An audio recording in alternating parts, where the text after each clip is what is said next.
Apa itu pembelajaran asinkronus? Pembelajaran yang tidak terjadi secara real time. Peserta dapat mengakses materi kapan saja dan di mana saja. Interaksi dilakukan melalui platform digital seperti LMS, video pembelajaran, forum, dan modul. Pembelajaran asinkronus merupakan bagian penting dalam latsar CPNS, memberikan fleksibilitas waktu namun menuntut kedisiplinan dan tanggung jawab. Dapat diulang sesuai kebutuhan peserta, butuh manajemen waktu yang baik. Pengalaman awal, saya merasakan pengalaman belajar yang cukup berbeda dibandingkan dengan pembelajaran tatap muka. Saya merasa lebih mandiri dalam memahami materi. Saya dapat belajar sesuai waktu yang saya tentukan. Namun, tantangannya adalah kurang interaksi langsung dengan pengajar dan peserta lain.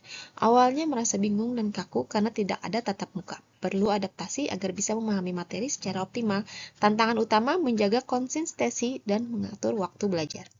Pemahaman yang diperoleh yaitu memahami tahapan rencana aktualisasi secara mendalam, dari identifikasi masalah, menentukan akar masalah, tujuan, serta rencana aksi. Menyusun kegiatan dengan langkah yang lebih terstruktur dan logis. Tantangan dalam pembelajaran asinkronus, minim interaksi langsung antara peserta dan fasilitator. Kurangnya motivasi belajar dan jika tidak disiplin. Kesulitan teknis jika infrastruktur internet tidak memadai, tidak semua peserta terbiasa belajar mandiri.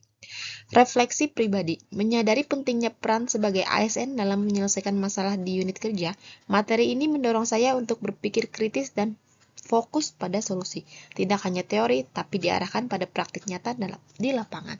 Tips efektif mengikuti pembelajaran asinkronus, yaitu buat jadwal belajar mandiri harian, aktif mencatat poin penting dari video dan modul, gunakan forum diskusi untuk bertanya dan berbagi, konsisten menyelesaikan tugas dan kuis tepat waktu. Kesimpulannya, materi yang disampaikan terutama tentang nilai-nilai berakhlak dan peran ASN sangat relevan dengan tugas saya ke depan. Saya memperoleh banyak manfaat dari pembelajaran ini, antara lain pemahaman tentang core value ASN berakhlak yang harus saya terapkan dalam kehidupan sehari-hari. Pengetahuan tentang bagaimana seorang ASN harusnya melayani masyarakat secara profesional. Kemampuan belajar mandiri yang semakin terasa, saya berkomitmen untuk menerapkan nilai-nilai yang telah saya pelajari dalam pekerjaan sehari-hari. Selain itu, saya akan terus meningkatkan kemampuan belajar mandiri dan memanfaatkan teknologi informasi untuk mendukung tugas-tugas saya sebagai ASN. Inspirasi ASN.